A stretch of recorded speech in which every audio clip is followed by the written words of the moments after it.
Let's take a minute and talk about the difference between a supplemental in the secondary insurance position versus a non-supplemental in the secondary insurance position. So we're going to talk about Medicare Part B as the primary, but what happens when the patient has a non-supplemental plan in the secondary position? What is a non-supplemental? Will I get paid? Will I not get paid? How do you know? So guys, first, my name is Tony Maritato. I'm a licensed physical therapist and private practice owner. If you want to learn more about growing your practice either as a PT, OT, or SLP, go ahead and subscribe to the channel now and like the video if you believe it adds value to your day. So talking about secondary insurance plans. A supplemental is a very specific kind of policy only sold to Medicare Part B beneficiaries. Usually the card will say supplemental and it'll have a letter after it like Plan G, Plan F.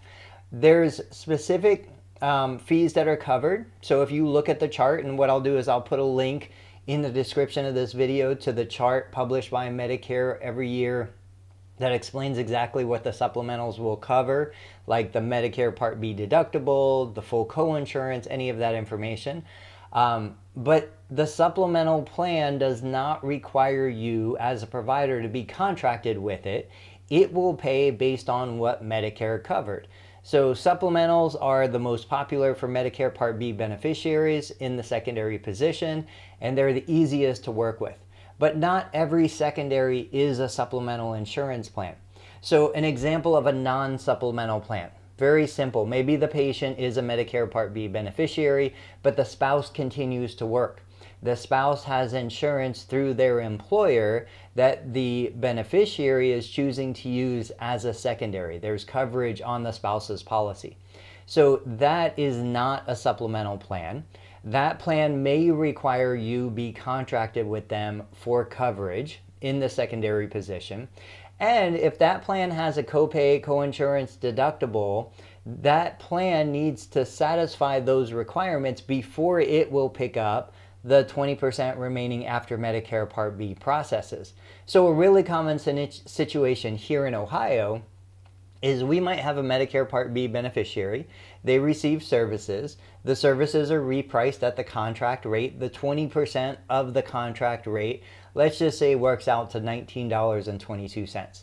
When that coinsurance goes to the secondary, which is a non-supplemental policy, what happens is that secondary might have a $35 copay.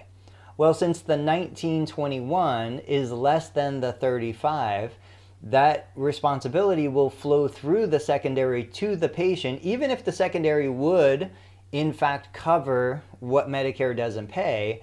Because it's less than the copay, it flows through to the patient, and the patient's responsible to make payment. If we're not contracted with that particular non-supplemental secondary, they might not even cover the $19.21 that flows through from Medicare, because maybe it's an HMO plan or some other plan that doesn't cover out-of-network benefits. So there are a lot of factors here that come into play. The main thing to understand is the secondary insurance a true supplemental? And they'll typically have letters associated with the plan. If it's not a true supplemental, does it have out-of-network coverage if you're not contracted with it? And does the secondary have its own deductible, coinsurance, copay, or anything like that, which might exceed the Medicare 20% allowed amount? In all of those cases, you want to find that out before you deliver services. Guys, if you have any questions, let me know. If you want to watch the next video that YouTube is recommending for you, click on this thumbnail right here, and I'll catch you guys on the next video.